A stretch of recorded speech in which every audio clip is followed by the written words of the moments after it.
Mejores decisiones, menos lamentos. ¿No es así? Mejores decisiones. Todos de alguna manera hemos tomado decisiones de las cuales nos alegramos y algunas decisiones de las cuales nos lamentamos. Mejores decisiones, menos lamentos es la serie que estamos comenzando hoy y es muy importante que entendamos esto de aprender a tomar decisiones, porque alguien puede decir, mira, la verdad es que yo no tengo mucho de qué arrepentirme en la vida. Si hay gente así, todos, sin embargo, todos hemos tomado decisiones y todos en algún momento nos hemos lamentado de algunas decisiones de las cuales hemos tomado, ¿no es así? Sí. Palabras que no tenía que decir y dije, lugares que no debía visitar y visité, personas que conocí que no debía haber conocido, compras que no debía haber hecho, etc. Son tantas y tantas las decisiones que tú y yo tomamos y que en algún momento estas decisiones comienzan a lamentarnos y llega un punto que decimos, oye, necesito arrepentirme, o sea, algo está pasando con esta decisión que tomé. Así que esta es la serie que estamos comenzando por este domingo y otros 4 domingos más, y estaremos hablando acerca de las decisiones. Y yo estoy seguro que lo van a disfrutar muchísimo. Y para introducir el tema, el hilo conductor de esta serie, el hilo conductor que estaremos viendo, está basado en 2 frases que normalmente nosotros disasociamos. En vez de que sean 2 frases que estén sumamente conectadas, normalmente las mantenemos separadas, estas 2 frases, ¿ya? Y como les decía, es el hilo conductor de esto. Y tiene que ver con nuestras decisiones. Y esto es lo siguiente: buenas preguntas, buenas decisiones. ¿No es cierto que buenas preguntas normalmente no las asociamos mucho con buenas decisiones? La idea de esta serie es que tú y yo tomemos estas 2 cosas y las pongamos como una sola. ¿Por qué? Porque normalmente cuando vamos a tomar una decisión y pensamos, si somos personas que decimos, oye, voy a tomar una buena decisión, entonces cuando pasa eso, normalmente lo que hacemos es mirar al futuro y decir, ok, esta es una buena decisión, es una mala decisión, y la miras y empiezas a mirar el futuro. Y eso es muchas veces lo suficiente que hacemos para tomar una decisión. Sin embargo, eso no nos garantiza que sea una buena decisión. Para tomar buenas decisiones necesitamos hacernos primero buenas preguntas. De esa manera, haciéndonos buenas preguntas, podremos conectar nuestras decisiones. Así que nos preguntamos, ¿quieres tener menos cosas que lamentarte? ¿Quieres tomar buenas decisiones? Es necesario que aprendas a hacerte buenas preguntas. Y de esto se trata esta serie. Durante estos próximos domingos estaremos viendo en 5 semanas una pregunta tras otra. Una muy buena pregunta que nos va a ayudar a tomar buenas decisiones. Sin embargo, antes de irnos a la primera pregunta, voy a darle algo de introducción acerca del tema, porque algo que vamos a estar haciendo durante esta serie también es que hagas 3 cosas. Primero, que te hagas buenas preguntas. Hazte buenas preguntas. Luego, responde honestamente a esas preguntas. Sí, porque no saca nada con tener buenas preguntas si al final te responden mal a esas preguntas. Entonces, responde honestamente a esas preguntas y actúa, porque si algo bueno, de algo bueno que tiene esta serie es la capacidad que tenemos de ponerla en práctica. Entonces la idea es que actúes poniendo en práctica esta serie. Entonces, antes de ir con la primera pregunta, que sería la de hoy, vamos a revisar algo que es interesante. ¿Por qué? Porque muchas veces decimos, bueno, pero ¿por qué es tan importante tomar buenas decisiones? De hecho, esta serie tiene un enfoque muy interesante en que no es una serie preventiva. No es una serie para que sepas qué hacer con las malas decisiones. ¿Ya? O sea, no es para que tú, bueno, mira, me tomó tantas malas decisiones. No, para eso tenemos otras series. Esta serie es preventiva, es para que evites tomar malas decisiones. Así que algo interesante que debemos saber es que nosotros no somos las únicas personas impactadas con nuestras decisiones. Por eso es tan importante la buena toma de decisiones, porque tú y yo no somos las únicas personas impactadas por nuestras malas decisiones, por nuestras decisiones positivas o negativas. No es así. Eso es lo que nosotros creemos.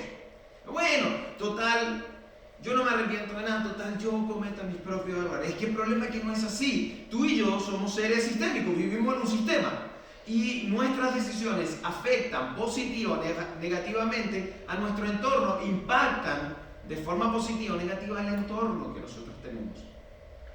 Entonces, no es que tú tomas una decisión y no pasa nada. Siempre una decisión que tú tomas impactará también a otros. Piénsalo un momento.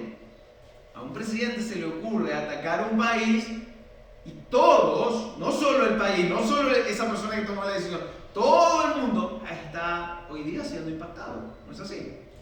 Entonces, cuando tú tomas una decisión, suponte tú estás en una situación y estás con alguna adicción, ya sea alcohol, drogas o alguna situación, y tú has tomado esa decisión en tu vida.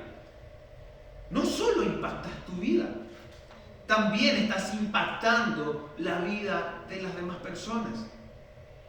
Curiosamente, de las personas que más amas. Si yo decido serle infiel a mi esposa, no solo afecto a mi esposa, no solo afecta a mi vida, afecto a la de mi esposa, la de mis hijas, la de mi familia, la de la iglesia en este caso también.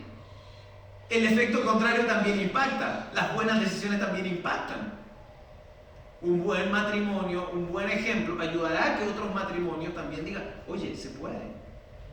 Me habían dicho que el matrimonio es súper difícil y complicado, pero yo estoy viendo matrimonios que funcionan. Entonces, el buen ejemplo también ayuda. O sea, decisiones positivas o decisiones negativas no te impactan solo a ti, nos impactan a todos, especialmente a tu entorno más cercano, que normalmente son las personas que más amas. Así que no estás solo en este mundo. Hay más personas, así que es importante que tú y yo nos hagamos cargo. Y es, ojo, de acuerdo a tu influencia es tu impacto. Si eres una persona con influencia, debes tomar mayores cuidados. ¿De acuerdo? Entonces es importantísimo ver esto. Antes de ir con la primera pregunta, yo lo voy a molestar un poco. Esta es la parte introductoria.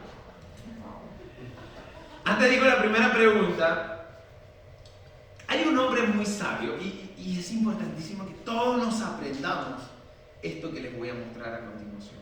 Un hombre muy sabio en la época llamado Salomón, el conocido rey Salomón. Ese hombre escribió varios proverbios y hay uno que es buenísimo y mira, te lo tienes que aprender. Te lo tienes que aprender, que es importantísimo. Este proverbio es el siguiente, dice, el prudente ve el peligro y lo evita. El prudente ve el peligro y lo evita. El inexperto sigue adelante y sufre las consecuencias. ¿Te lo aprendí? Aprende. El prudente ve el peligro y lo evita. El inexperto, otras versiones dice el hombre simple, ve el peligro, ve lo mismo, pero ¿qué hace? Sigue adelante. Es como que tú vas en una carretera, vas manejando y de pronto ves fuego allá adelante y como que hay una explosión. Entonces el prudente ve esa explosión y dice, aquí hay que desviarme, voy con mi familia, debo parar o hacer un desvío. El inexperto, ese tipo quiere saber qué pasó. Entonces va y se va a meter ahí, entonces luego no puede salir y puede salir afectado. Sufre las consecuencias. Entonces es importantísimo que se lo aprendan, grábenlo ahí en sus mentes, saquen una foto, no sé. Entonces, ahora sí vamos con la pregunta de hoy. Porque esto es lo bueno. Miren, esta serie la saqué de este libro.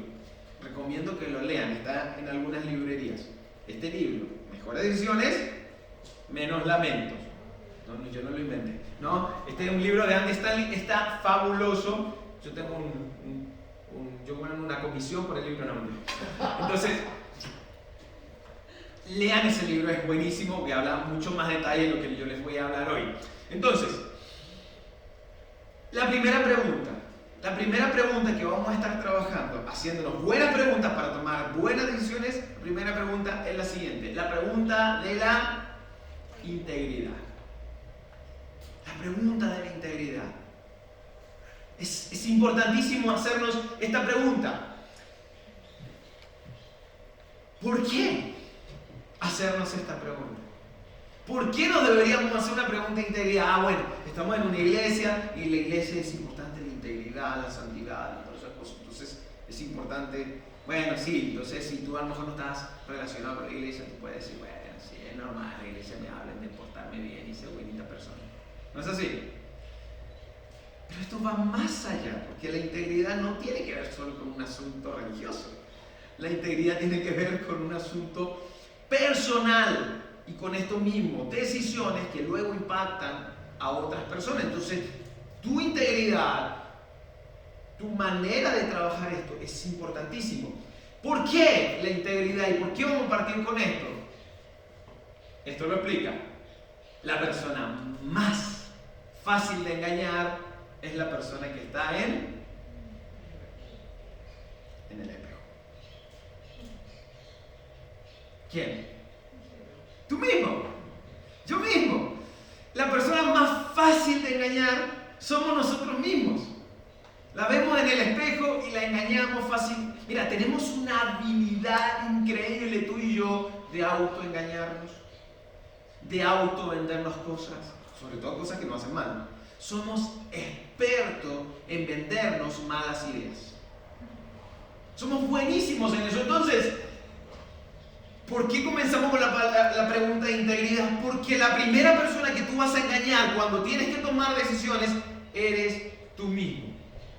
A la primera persona, la persona más propensa a ser embaucado, manipulado en la toma de una decisión, eres tú mismo. Al primero que le vas a dar es a ti mismo. Entonces, por eso comenzamos con esta pregunta, porque es muy fácil engañarnos. Es muy fácil. Ahora, mira, vendernos algo malo es muy fácil para nosotros. Mira, piensa esto. Si tú ves a un vendedor decir las cosas que tú te dices a ti mismo cuando te estás vendiendo una mala idea, tú dirías, ¡qué manipulador! ¿Cómo puede ser así? Tú dirías todo eso. Mira, un ejemplo. Está el vendedor está con una persona y entonces te está diciendo, amigo, yo sé que ya tú tienes uno de esos, pero 2 es mejor. Ponle celular, auto, lo que quiera ponerle. Yo sé que tú ya tienes uno, pero 2 es mejor. Además, este es una mejor versión. Es una versión actualizada que cubre todo lo que el otro no. No tienes plata. Tranquilo. Dame tu tarjeta de crédito. 12 cuotas sin interés. Pero después, ¿cómo pago? Tranquilo, eso no es problema. Ya lo verá el mundo. Dios bendice. Si tú ves a alguien actuar así, a un vendedor, decirle eso a otra persona, a un amigo tuyo que va a comprar, tú le dices, ¡es un chata! Te están chamullando, te están vendiendo algo y tú dirías, no, ¿cómo te...? No. Pero eso es lo mismo que tú haces contigo mismo cuando tomas una decisión financiera, una decisión de hábito. Cuando tomamos decisiones, así, esa persona que está ahí en el espejo es como te vende una mala idea. Y empieza a hablarte y empieza. Por eso somos propensos a autoengañarnos constantemente. Y eso nos empieza a hacer daño. Y eso nos lleva a tomar malas decisiones que luego lamentamos. Por eso es importante. Por eso es necesario tomar autocuidado. Y por eso la pregunta de integridad. Autocuidado. ¿Recuerdan cuando puse ahí ser honesto, responder honestamente a estas preguntas? No es solo tener buenas preguntas, es que también podamos responder honestamente a estas preguntas. Alcohólicos Anónimos tiene una frase espectacular que vamos a usar ahora para que podamos ver la importancia de la rigurosidad en la honestidad. Dice así: la honestidad rigurosa es la primera regla de la recuperación. Ser honesto rigurosamente nos ayudará a tener una buena recuperación. Lo dicen los alcohólicos anónimos, porque por eso que ellos declaran cuántos días, yo soy esto, yo soy alcohólico, yo soy, y lo declaran porque se hacen cargo. El primer paso es reconocer. Entonces, cuando ellos aprenden a ser honestos rigurosamente, comienza un camino de recuperación. Entonces, ¿cuántas decisiones has tomado mal porque el vendedor del espejo te embaucó? Entonces, para eso primero necesitamos ser honestos con nosotros mismos. Es la primera regla. Estrictamente honestos. La pregunta es, ¿en qué etapas o en qué área de tu vida necesitas ser rigurosamente honesto? Tú lo sabes. Tú lo sabes. Muchas personas, cristianos, Dios, muéstrame cuáles son las áreas que debería trabajar según lo que dice Mauricio. Es una oración hipócrita, porque la mayoría sabemos dónde nos aprieta el zapato, ¿no? La mayoría de nosotros sabemos dónde el vendedor del espejo es el experto. Y nos termina vendiendo lo que sea. Puede que sea en el área de las finanzas, puede que sea en el área amorosa, en el área relacional, etcétera, etcétera. ¿Cuál es el área que debes trabajar? ¿Cuál es el área donde debo ser rigurosamente honesto conmigo mismo? Así que el primer paso que debemos tomar es ser honestos con nosotros mismos. Ahora, ¿por qué esta tendencia del ser humano de engañarnos a nosotros mismos? ¿Por qué? ¿De dónde viene esto de constantemente estarnos engañando?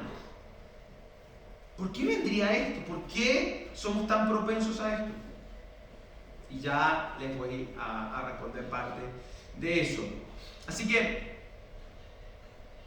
la pregunta que debemos hacernos es, ¿estoy siendo honesto conmigo mismo? ¿Estoy siendo honesto conmigo mismo? Si no, tengo que hacer una pausa. Ahí ya me perdí ahí está. ¿Estoy siendo honesto conmigo mismo?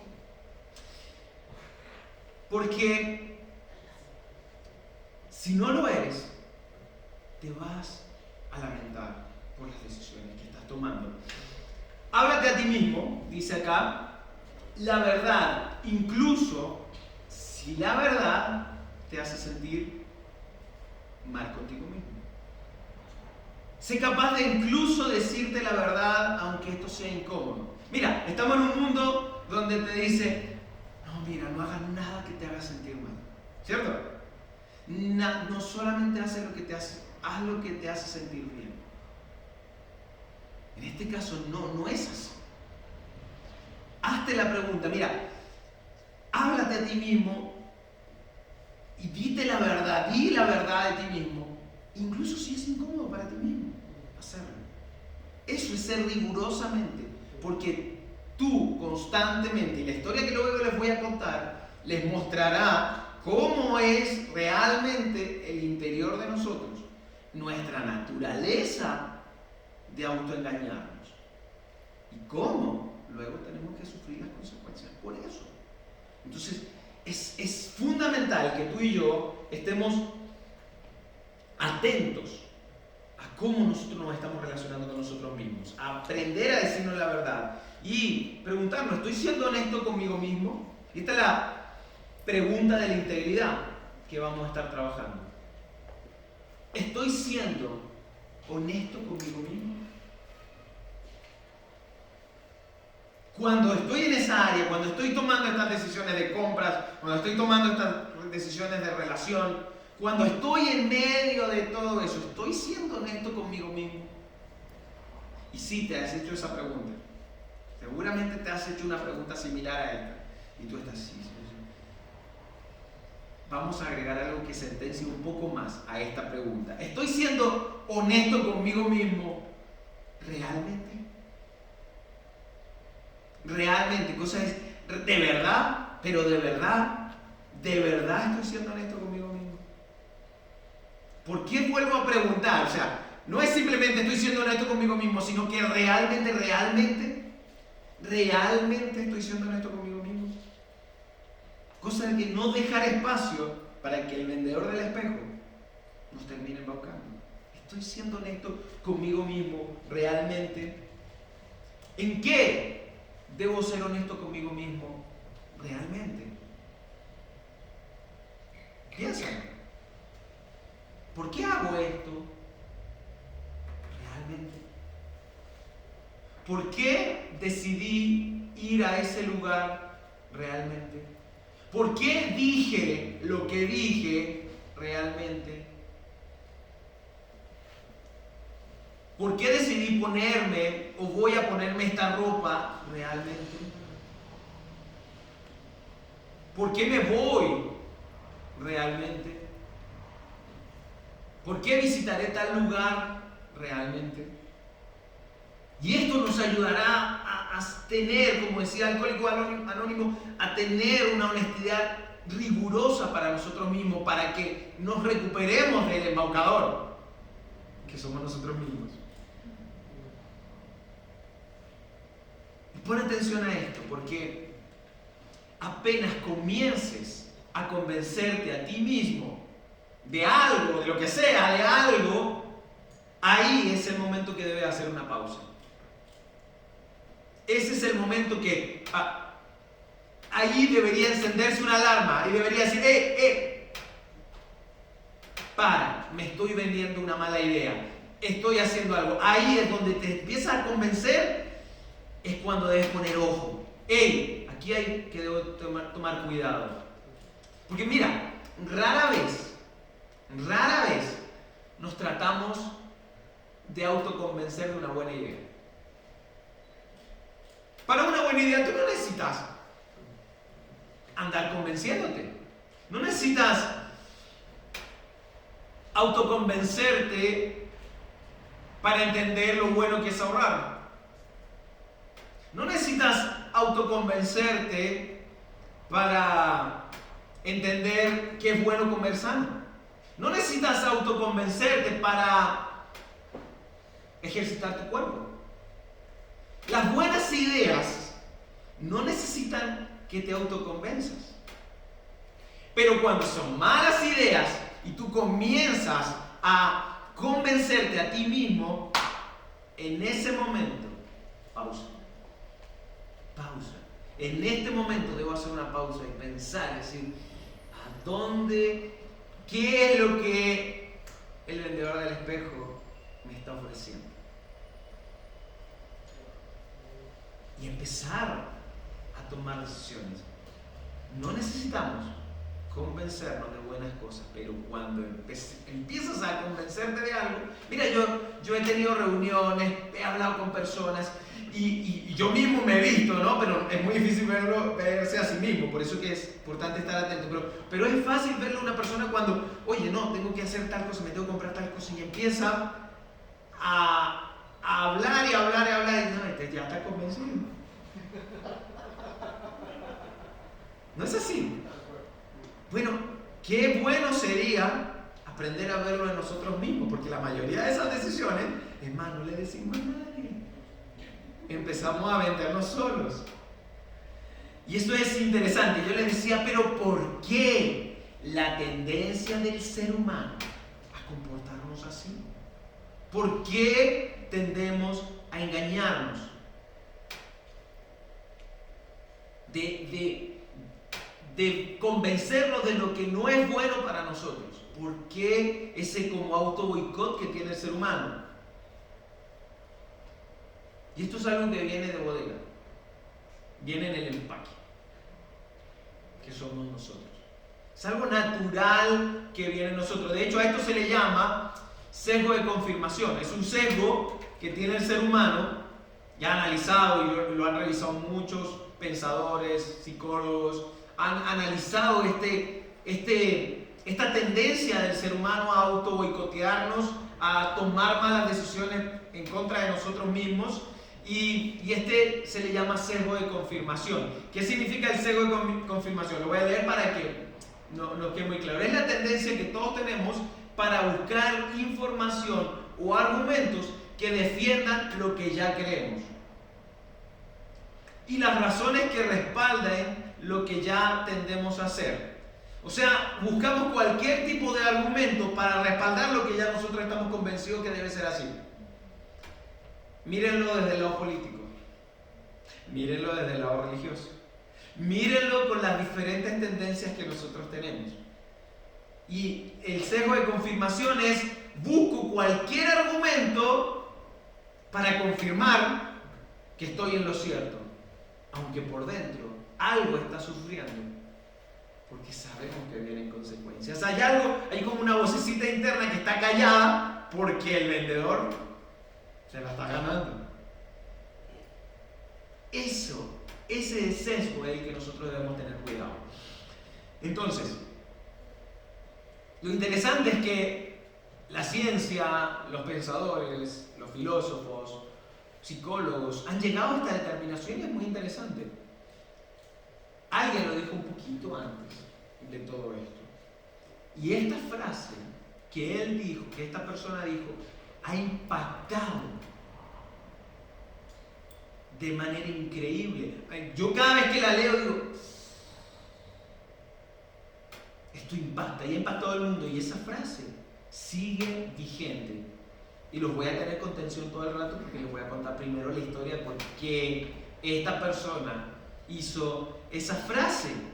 Y estoy hablando de un hombre que estuvo ahí en el antiguo Israel, más o menos año 600, 598, 600 y algo. Este hombre era como una especie de consejero de los reyes. En el antiguo Israel, los reyes tenían consejeros, o unas personas, en ese tiempo se le llamaba profetas.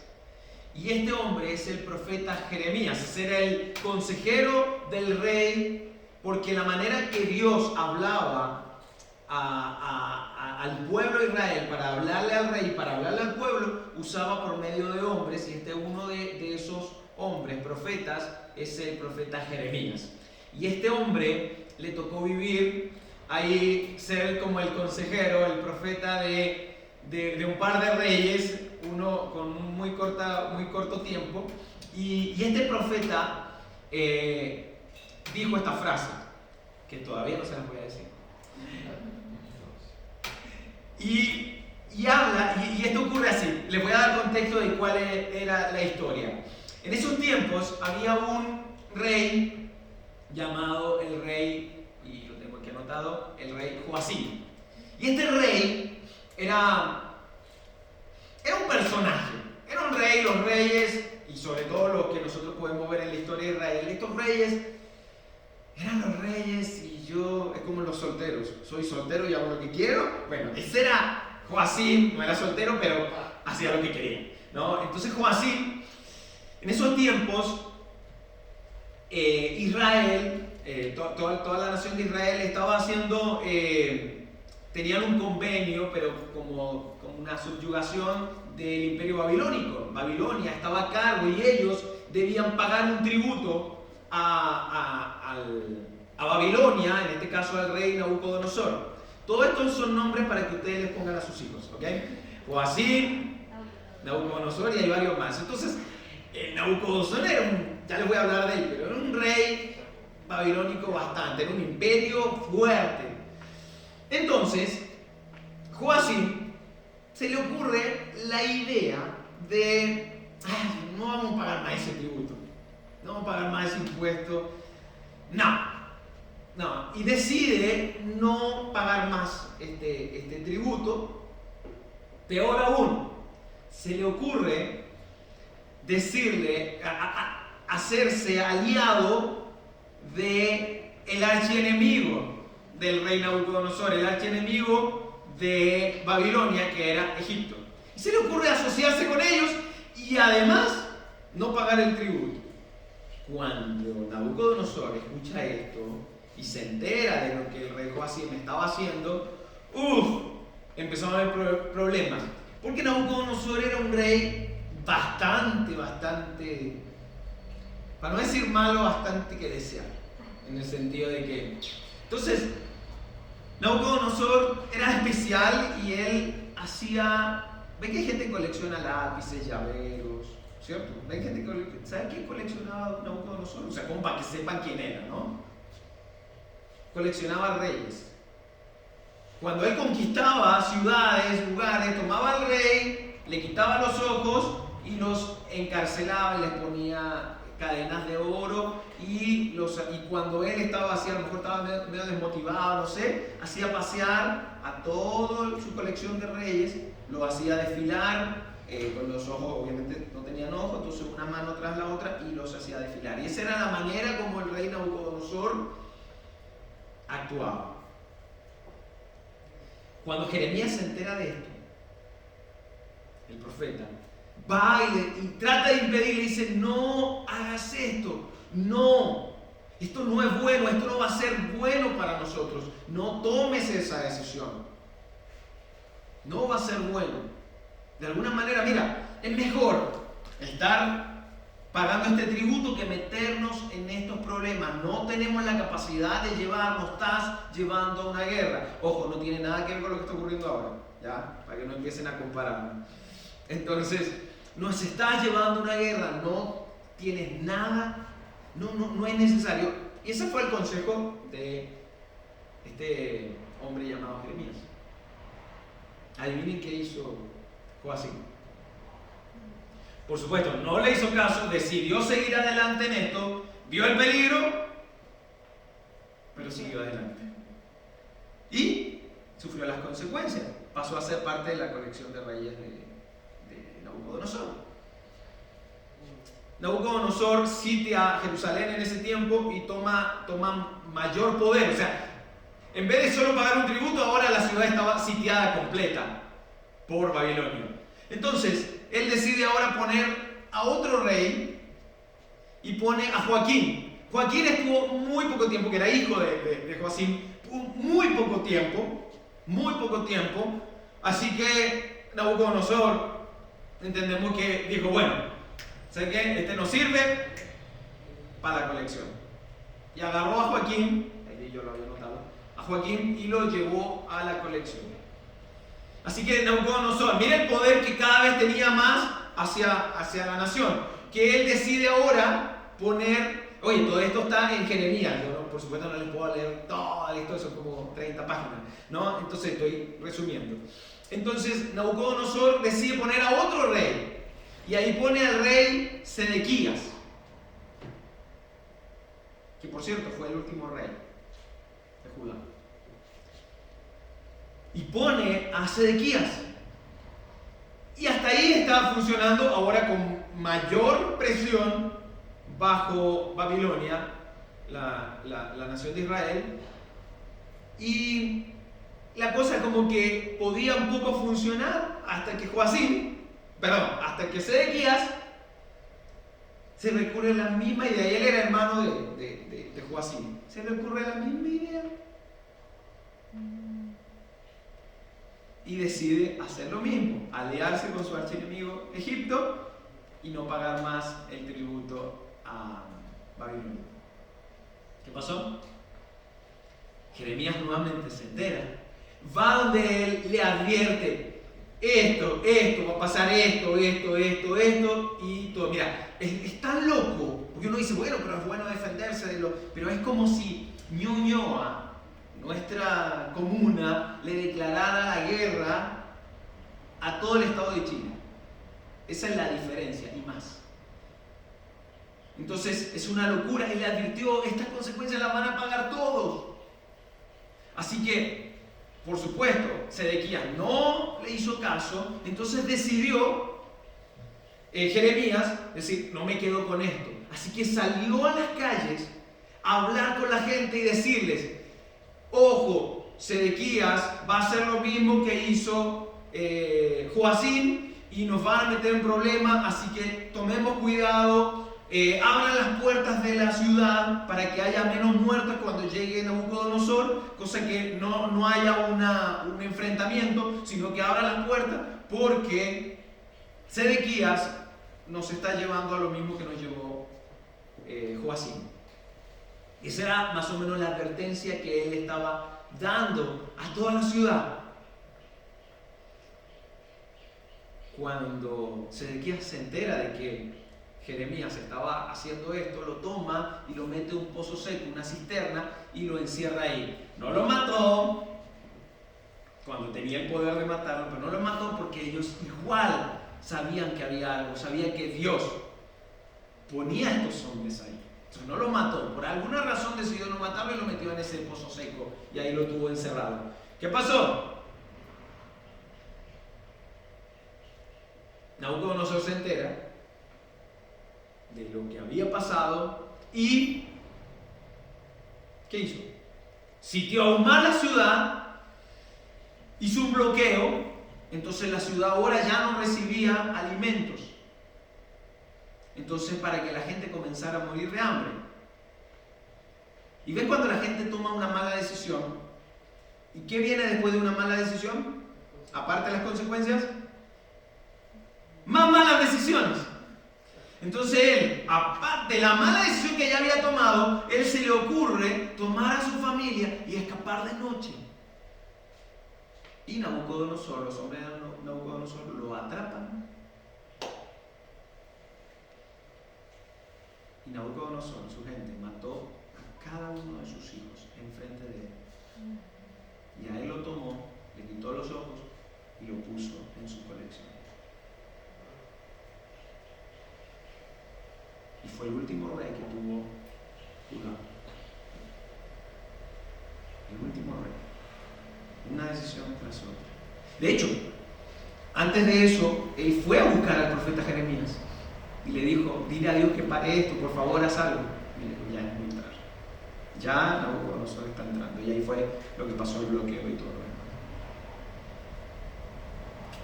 Desde ese lugar, ¿y por qué les cuento esta historia?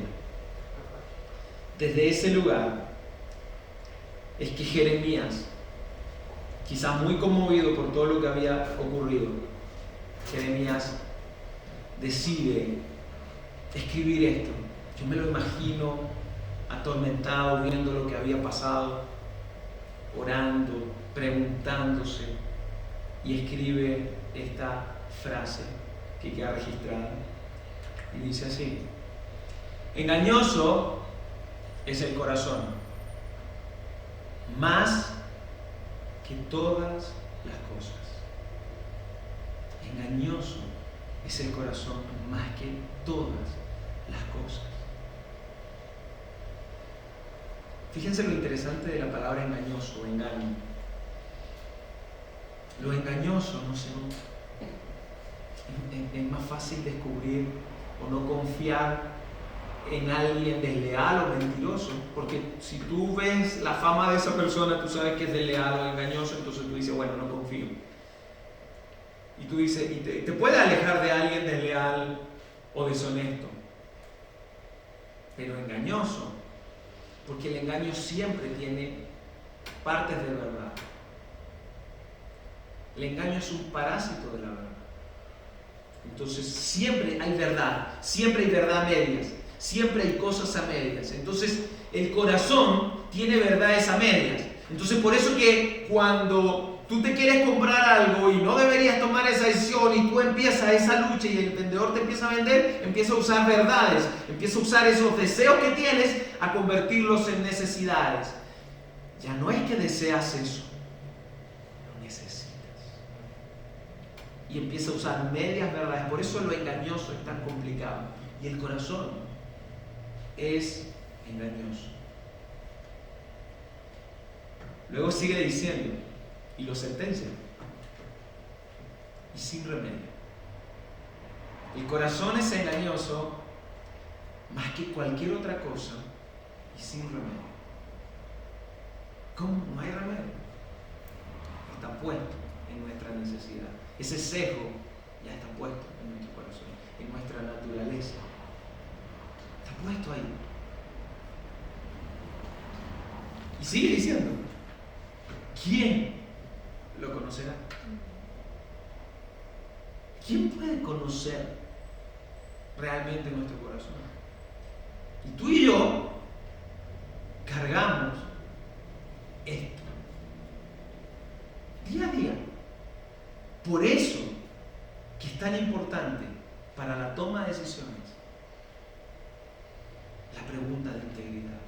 Por eso es tan importante que nos hagamos la pregunta: ¿estoy siendo honesto conmigo mismo? ¿Realmente estoy siendo honesto conmigo mismo? Porque debemos entender que tenemos un corazón engañoso y va a tener la capacidad, por medio de emociones. Las emociones no son malas, son buenas, las disfrutamos, pero también nos pueden llevar a tomar este tipo de decisiones que luego nosotros nos lamentamos. Entonces la pregunta de integridad nos ayuda a darnos cuenta cuando nuestro corazón es el que está quizás engañándonos y haciéndonos tomar esas decisiones que luego lamentaremos. Estoy siendo honesto conmigo mismo a la hora de tomar decisiones financieras. Estoy siendo honesto conmigo mismo a la hora de tomar decisiones en el área relacional.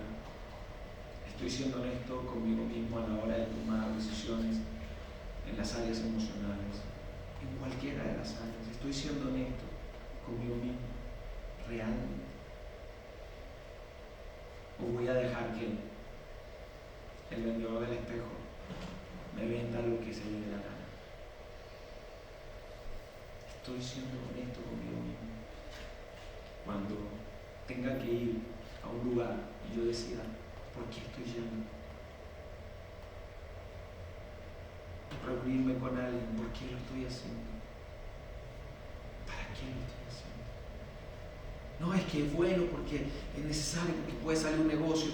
Realmente estoy siendo honesto conmigo mismo. Es importante que lo veamos y esa es la pregunta que nos queda. Y esto es lo que vamos a hacer. La decisión de la integridad es la siguiente. Y esto es lo que los invito a que practiquemos durante esta semana. No, es como una declaración, es una decisión que nosotros vamos a tomar. No me mentiré a mí mismo, incluso cuando la verdad me haga sentir mal conmigo mismo. No me mentiré a mí mismo, incluso si la verdad me hace sentir mal conmigo mismo. No me voy a mentir. Voy a buscar ser honesto, porque hay una naturaleza en mí, hay un sesgo de confirmación que me va a llevar y me va a hacer propenso a autoengañarme. Entonces, como yo quiero poner una pausa antes de tomar una decisión, me haré la pregunta: ¿estoy siendo honesto conmigo mismo? Y aunque esa verdad sea incómoda para mí mismo, contracultural, estoy siendo honesto conmigo mismo, me afecta, me duele, ahí es donde voy a trabajar. Y si no puedo solo, para eso tengo a otras personas, para contarles y que me ayuden a superar ese sesgo. Para eso también hacemos iglesia, donde hacemos grupos, donde nos conectamos con otras personas para poder salir de esos sesgos que tú y yo estamos todo el tiempo vulnerables. Esa es la pregunta de integridad. Vamos a orar. Vamos a tomar un tiempo. Señor, gracias. Gracias, Señor, por haber permitido que nosotros tengamos acceso a tu historia, a la historia de Israel antiguo, Dios, y que podamos ver cómo tú, por medio del profeta Jeremías, hablaste a estos reyes, y ellos, con su sesgo evidente, Dios, dijeron que no avanzaron y sufrieron las consecuencias, Señor.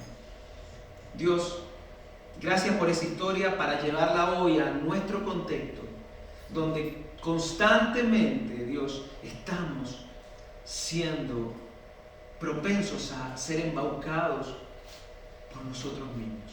Dios, ayúdanos a hacer una pausa. Dios, ayúdanos a ser honestos con nosotros mismos, también contigo, pero con nosotros mismos, para no avanzar en decisiones que luego lamentaremos. Señor, ayúdanos a darnos cuenta a tiempo para evitar lamentarnos, arrepentirnos de cosas que pudimos haber tomado cuidado mucho antes. Ayúdanos a llevarnos esta frase, estas preguntas, a preguntarnos en los momentos difíciles: ¿estoy siendo honesto conmigo mismo? Acompáñanos en este tiempo, Señor, a ser valientes en hacernos la pregunta. Te damos las gracias en el nombre de Jesús.